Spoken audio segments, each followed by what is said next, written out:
नमस्कार, आप देख रहे हैं खबर प्याली और आपके साथ मैं हूं शरण। दोस्तों, उत्तर प्रदेश में अब चुनाव के परिणाम आ चुके हैं। अब योगी आदित्यनाथ क्यों जीत गए या अखिलेश यादव क्यों हार गए, मायावती का ऐसा हश्र क्यों हुआ, कांग्रेस कमाल क्यों कर नहीं पाई, ये तमाम सवाल पीछे रह गए। अब ये देखना है कि नई सरकार अगले 5 साल कैसे कामकाज करती है, उसका कामकाज का तरीका अब दूसरे टर्म में कैसा होता है। तो आज एक बहुत महत्वपूर्ण विषय पर हम आपके साथ चर्चा करने के लिए आए हैं। ये सवाल है यूपी में डिप्टी सीएम का। जब पहली बार योगी आदित्यनाथ सत्ता में चुनकर आए थे तो ये कहा जा रहा था कि योगी आदित्यनाथ के साथ उन्हें 2 डिप्टी सीएम इसलिए दिया गया है कि यूपी जैसे बड़े राज्य में कामों के बंटवारा, उनका जमीन जमीन पर इम्प्लीमेंट जो है वो अच्छे तरीके से हो पाए। पिछले 5 सालों में पार्टी ने महसूस किया कि ऐसा करने से उन्हें कई मोर्चों पे फायदा तो हुआ, तो कई मोर्चों पर नुकसान भी हुआ। तो क्या दूसरे टर्म में भी वही फार्मूला चलेगा? क्योंकि इस बार स्थितियां बदल चुकी हैं। सिराथू से केशव मौर्य पल्लवी पटेल से हार चुके हैं। पल्लवी पटेल आपको बता दें कृष्णा पटेल की बेटी हैं, यानी अपना दल कामेराबाद की जो मुखिया हैं कृष्णा पटेल, उनकी वो बेटी हैं और साथ ही अपना दल एस की प्रमुख अनुप्रिया पटेल की वो बहन है। उनसे केशव मौर्य हार चुके हैं। ऐसे में डिप्टी सीएम पद देना उन्हें कई सवालों को पैदा करने जैसा होगा। तो केशव मौर्य का पत्ता डिप्टी सीएम के पद से तो कटता आ रहा, लेकिन उससे पहले सवाल ये भी है कि क्या इस बार ये फॉर्मूला रहेगा। अगर ये फॉर्मूला रहेगा तो हो सकता है कि 2 डिप्टी सीएम के जगह एक ही डिप्टी सीएम, जैसे कि राजस्थान में कांग्रेस ने कर रखा है, उस तरह का कोई फॉर्मूला अपनाया जाए। तो सवाल ये भी है कि अगर एक डिप्टी सीएम होगा तो कौन होगा। अगर 2 डिप्टी सीएम वाले पुराने फॉर्मूले पर ही पार्टी आगे बढ़ती है तो वो 2 डिप्टी सीएम उत्तर प्रदेश में कौन हो सकते हैं। दोस्तों, यूपी की सियासत की सामान्य समझ वाला भी आदमी ये जानता है कि यूपी में 3-4 फैक्टर ही बहुत बड़े स्तर पर सियासत को प्रभावित करते हैं। पहला है युवा, दूसरा है महिला, तीसरा है ओबीसी और चौथा है ब्राह्मण। यूपी की राजनीति में जब भी चुनाव आते हैं तो इन्हीं फैक्टर पर चर्चा होती है।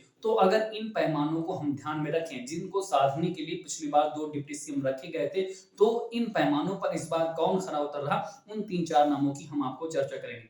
सबसे पहले बात करेंगे ओबीसी की। तो ओबीसी के तहत ये जानकारी सामने आ रही है कि हो सकता है स्वतंत्र देव सिंह या फिर बेबी रानी मौर्य, जो कि उत्तराखंड की राज्यपाल रही हैं और इस वक्त आगरा की ग्रामीण सीट से विधायक चुनी गई हैं, हो सकता है उन्हें डिप्टी सीएम बनाया जाए। उनके डिप्टी सीएम बनने के चांसेस इसलिए भी ज्यादा हैं क्योंकि कांग्रेस ने जिस तरह से महिला वाले फैक्टर को आगे बढ़ाया है और 24 में उसे और बड़े पैमाने पर घुमाया जा सकता है, तो उससे पहले एक महिला को डिप्टी सीएम बनाकर दोनों काट यहाँ पर बीजेपी तलाश रही। एक बेबी रानी मौर्य ओबीसी तबके से आती हैं, केशव मौर्य जिस तबके से आते थे उसी से बेबी रानी मौर्य थी, और दूसरा वो महिला भी होंगी। तो यानी एक तीर से दो निशाने साधे जा सकते हैं।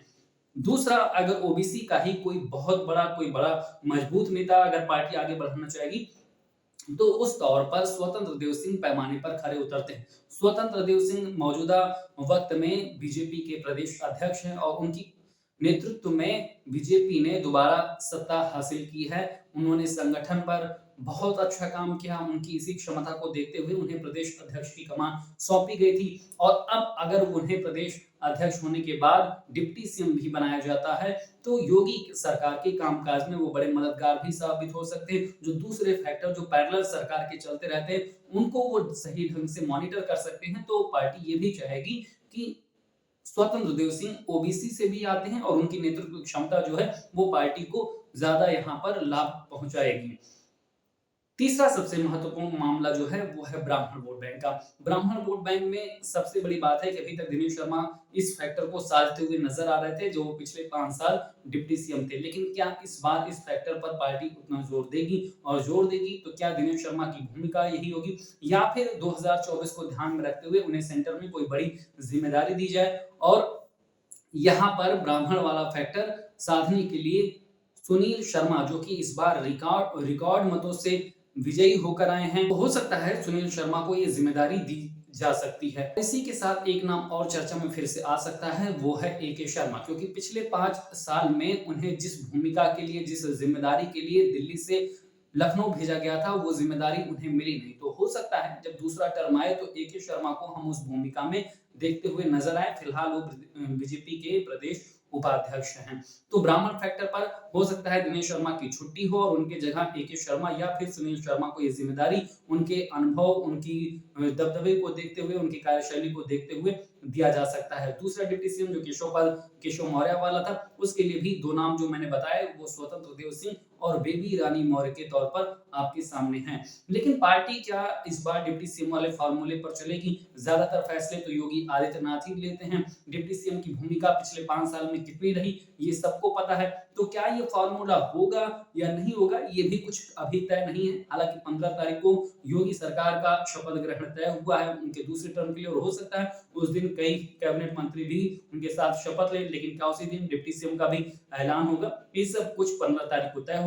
लेकिन जो फॉर्मूला लग रहा है और 2024 को देखते हुए और तमाम सियासी समीकरणों को देखते हुए उम्मीद की जा रही है कि इन नामों को हम इन जिम्मेदारियों पर देख सकते हैं। और खबर के साथ आपके सामने हाजिर होंगे, तब तक के लिए इजाजत दीजिए। खबरों की ज्यादा जानकारी के लिए अपने पसंदीदा चैनल खबर प्यारी को लाइक करें, शेयर करें और सब्सक्राइब करें।